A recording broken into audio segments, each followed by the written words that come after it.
Man, I haven't seen effects this impressive since Birdemic. While this assassin sets up, I'm wondering, why haven't they already shot this guy? If they knew this dude was bringing Cindy home with him, why didn't they take the easy shot while he was sleeping on the lawn chair? Also, holy Johnny Knoxville's still alive? I thought he was killed in that Jackass stunt where they put him in a porta potty with an irritated jaguar and then dropped it in the middle of the ocean. Seriously, this is the least salacious part of the movie. I'm still Cindy, baby. I could send this for the stupid over-the-top character introduction, but I think I'm gonna tap into my ultra-liberal side and say that this character introduction, with the name spelled out in leopard skin accompanied by individual frames of tits and ass, gives me a socially conscious boner. Come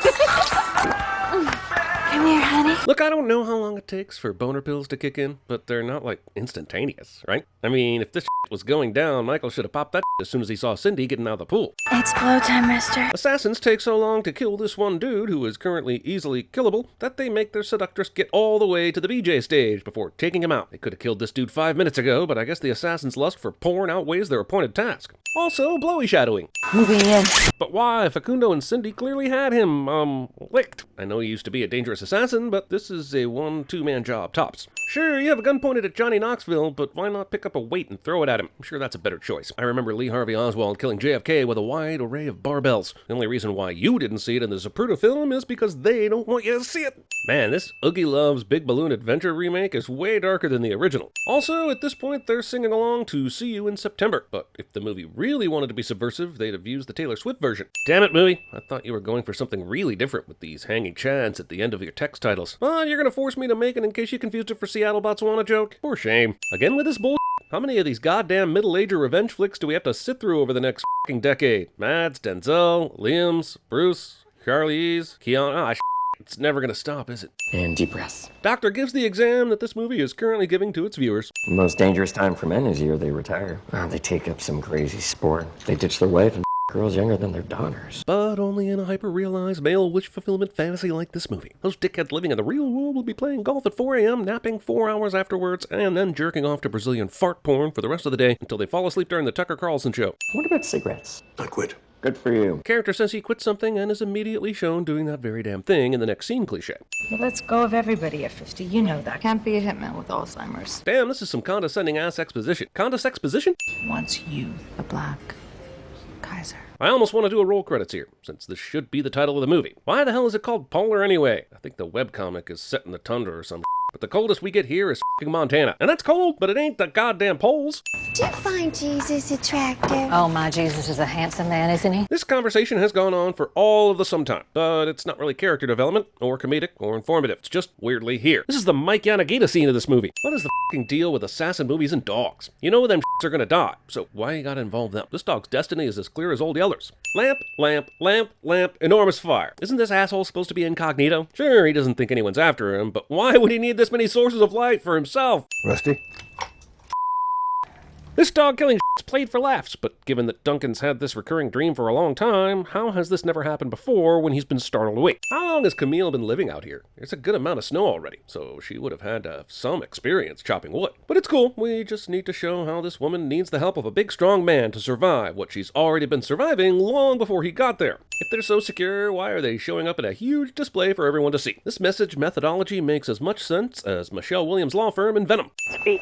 I got your message.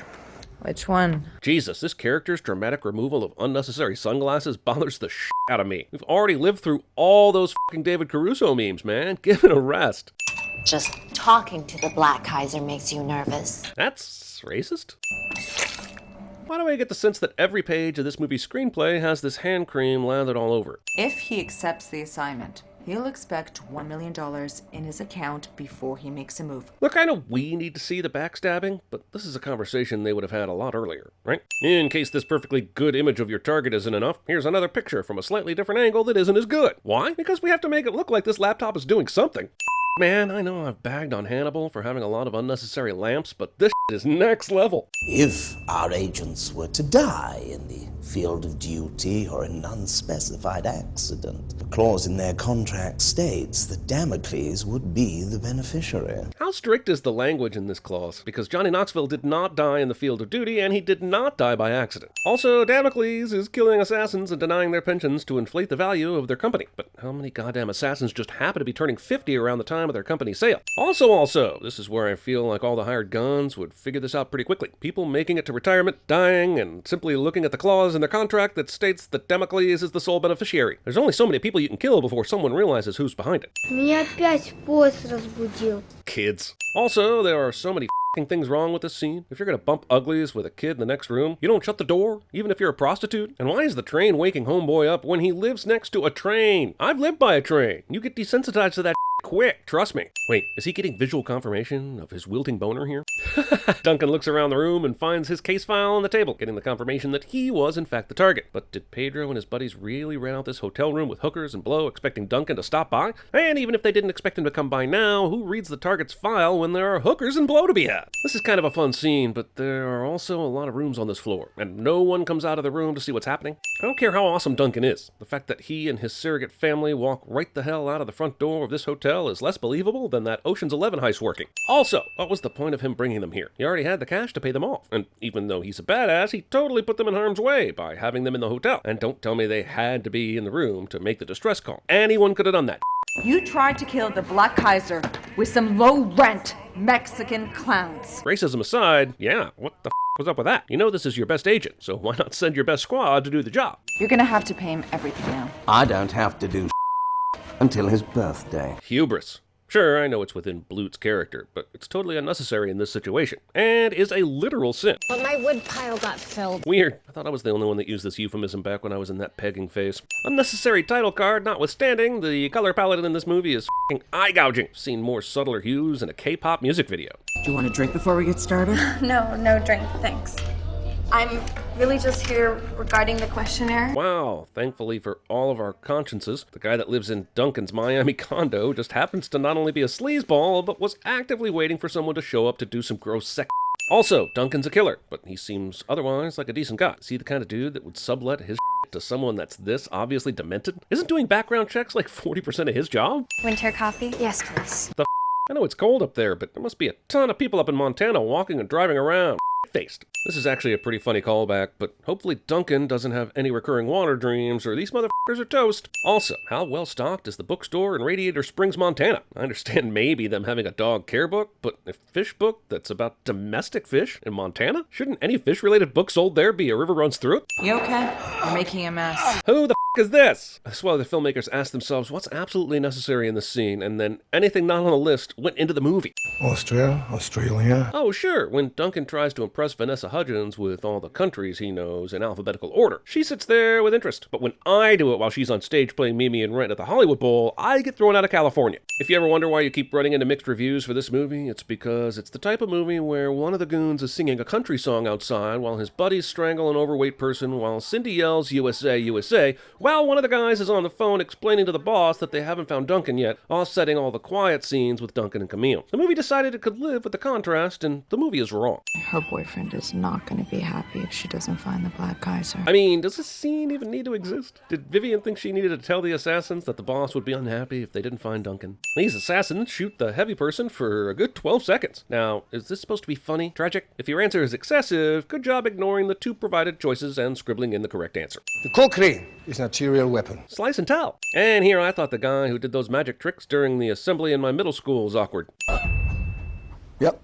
Did they eat turkey in Turkey? Even if this movie were somehow a satire about violence and threw in this scene as a statement on how kids learn to normalize violence at an early age, it would be embracing the message it was railing against. Oh, come on, CinemaSins. I know you took your brains out long ago, but try not to think about this too hard. It's fun. Kids haphazardly brandishing knives is fun and hilarious and fun. Wait a minute, isn't Duncan in Montana? Who in Montana spells neighbor this way, unless the Canadians have infiltrated our American schools with this extra U nonsense? Have any of you ever seen a dead body that's been in the sun for 3 weeks? No, but I have watched an overlong scene of a hitman teaching inappropriate things to young kids that seemed like it lasted for 3 weeks. How did it go? This is the most curious part of the movie by far. Camille actually encouraged Duncan to teach kids about his experiences, even though we're going to get a reveal at the end of this movie that explains that her parents were murdered by Duncan and that she's been waiting to get revenge all this time. So what's the purpose of this in her grand scheme? The charity is not what's important. It's the bank account. Me, the Montana Union Credit Bank in Triple O. Yeah, that's exactly what it says on the wire transfer. I know you're trying to give Cindy something to do other than scream and give unnecessary BJs, but this isn't all that helpful. I've never heard about window coffee before. I use bourbon. and maple syrup. Jeez, just come clean and make this a Come to Montana glamour ad already. And he would listen.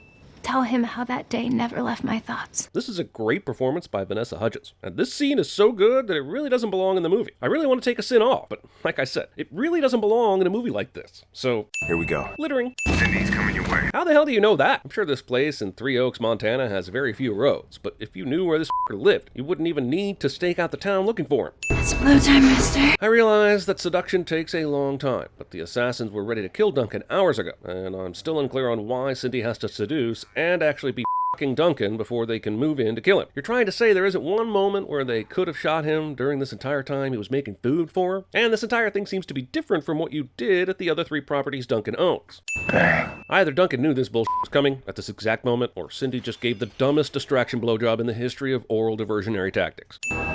It's like Mads Mikkelsen said, you remember Vigo in Eastern Promises when he fought those guys in the bathhouse completely naked? Yeah, I want to do that, but I want to do it in frigid-ass Montana, even if we're faking the frigid-assness. I want to one-up that Aragorn getting motherfucker. Facundo, what the hell is going on? Did you hear that? Why would this amazing hitman give away that Facundo is dead and that he's in the sniper nest right now? Wait, this asshole had a heat signature option all along? The hell was he doing shooting blind when Duncan was under the bed? Jesus, is this seriously the A-team? One of them got f***ed, and the rest of them just got f***ed. This is how the movie could have been awesome, by doing stuff like this throughout. Hell, it's sin removal worthy. But because the movie decided to waste our time with a bunch of over-the-top nonsense, it gets a sin for not being clever. Alexi, did you get the girl? Drugged out junkie suddenly gains just enough consciousness to give Duncan information he needs for the plot. Information that would be secondary to the real task at hand, which was to kill Duncan. And kidnapping his cute little neighbor. That is personal. Where did Camille come into this? The only recon the A-team did was to determine Duncan actually lived there. There's no way they knew the two of them were connected, except by weak geographical reasons. Was trying to kill him not enough for this story to have Duncan seek revenge? We gotta put poor V-HUD through some more Be careful, Duncan. If he keeps this up, there's no way Mr. Holland is gonna get that warm reception to his opus that he's always wanted. You hurt me, Mr. Vizsla, and that cannot be repaid with a swift, impersonal death. Because how else are you going to get out of this if we don't drag it out and give you ample opportunity to escape? Torture, stabbing. Is this working? Music, please. Guy who tortures people has favorite records to play while torturing cliche. I mean, he constantly had his hair covering that eye, so this really isn't a huge deal, right? Also, this last 5 minutes has been essentially a montage of Jack Bauer's worstest hits from 24. And that's exactly how much fun it sounds like. Not that I'm rooting for the Blut squad here, but how the hell does an evil corporation with substantial resources use a pickable lock on the restraints here? This ain't the Dark Ages. Get a combination lock. Despite a tremendous loss of blood, no food, getting drugged, and being tortured for 3 straight days, Duncan moves like Misty Copeland in Swan Lake when he takes out these guards. Damn, dude, you could have just pulled the lever down and shut off the power. Well, don't just stand there, kill him! It's at this point that you realize Duncan's a superhero, and even though he's injured, he'll totally kill everyone in this joint. And it's kind of entertaining, I'm not gonna lie, but there are no f***ing stakes to this character once he survives all this. Is there any reason why the movie switches to security cam footage here? Does the fact that it's caught on the security camera become a factor later? Certainly doesn't make the movie any more stylish or easier to watch. This asshole has a clean-ass shot on Duncan, but decides he's gonna go hand-to-hand with him. I'm not even mad, that's amazing. Security cameras don't lie. This fight has taken exactly 1 month to complete. He wants to trade. Trade? His life for the girls. Even in stupid action film logic, how is this even a debate? They don't even have a clue who Camille is. Take the goddamn offer immediately before he has time to recover. This ain't rocket science. How many men do you have left? Oh, come on. Duncan took out like 30 guys earlier. How many could you possibly have left? Sounds like you could have fired your entire henchman network and gotten the $29 million your company needs for its valuation instead of doing this kill your assassins at 50 scheme. How can I help you? What do you need? An army. Okay, here we go. You'll need all of it. I know Duncan has friends all over the place, but the fact that he's got a buddy in DC that has mad medical skills and this amount of super advanced weaponry is seriously testing my suspension of disbelief. Did we trace that? We're working on it. We have his general vicinity, but we need another call. His last call lasted literally 8 seconds, and you couldn't get anything from it. The one before this lasted 15 seconds, and you couldn't even get a general vicinity. Hard to believe the cops don't pull him over for an obvious driving in a line of evil black SUVs cliche. I like the eye patch. Very fancy. Nobody thinks that Duncan set this whole thing up for a mass killing. The guy who changes the SIM card out of his phone after every call, who just destroyed the whole army of henchmen, is just going to allow himself to be found without setting some sort of trap? What makes this worse is that Vivian knows how dangerous he is, and has been warning Blut the whole movie about it, but goes stupid when the plot needs her to do so. Guess we do get rusty when we turn 50. Yeah, it's sad. I guess we're just going to neglect that he wiped out Blut's entire team a minute ago. Good God, man. Did that scene even happen? I'm still gonna give you a chance to walk out of here alive. For old time's sake. The fact that this is an accurate statement and that these assholes haven't opened fire on Duncan officially takes this down from a fun B movie to an F+. Also, did his buddy that nursed him to health also go on a run to Burberry and get this outfit? She certainly wouldn't have had a wardrobe in his size, right? Duncan takes so long to set up this laser-guided glove thing that, you know what? Let's just add 20 sins for the stupidity of this scene. Oh, cool! The Nintendo Power Glove. Is this a sequel to The Wizard? Excuse us. I know this movie doesn't really deserve a sin removal, but it is more fun than it should be, and I just can't help myself in moments like this. Alright, let me pick you up, walk you down the street, and I guess I'll put you in my car and drive you 2,019 miles to Montana without anyone getting suspicious about the drugged-up chick in the back seat. We'll see how many Volkswagen bugs we encounter. But remember, you gotta yell punch buggy when you see it, or it doesn't count. Here comes the revenge portion of the film, where you find out Camille was the girl in the back seat of the car when Duncan killed her parents. I guess everything went according to the plan. Just get caught up in the hitman's life enough to get kidnapped and drugged, survive it, have the hitman take you back home, and when he nurses you to health, bam! You decorate the bed with newspaper clippings and f*** his world up. I can feel my mother's warm hand wrapped around mine. This is an unexpectedly powerful end to this story, but it really feels like the screenwriter got paid by the adjective in Vanessa Hudgens' last monologue. Follow the money, as they say. It wasn't as hard as I thought. Damn, Camille should have been on the Damocles A-team, cause their asses took forever to figure it out. You know, this movie isn't great or anything, but am I wrong to want a sequel to this, where Camille is capping all sorts of asses with Duncan's training? I am wrong, but I still want it, which means that I'm sinning myself, but this movie gets to take the brunt of it.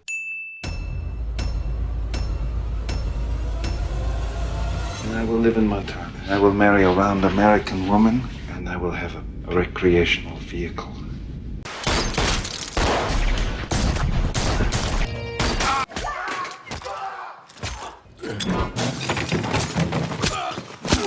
Spring break forever, bitches. I freaked out, joined the army.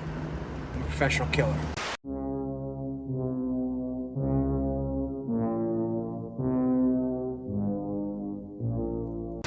It's good to see you, Duncan. Hello, Clarice. It's good to see you again. You're gonna have to pay him everything now. I don't have to do until his birthday. Pay that man his money. I think he's dead, my dear. Let's cash them all, we'll be rich. Shut the fuck up, Donnie.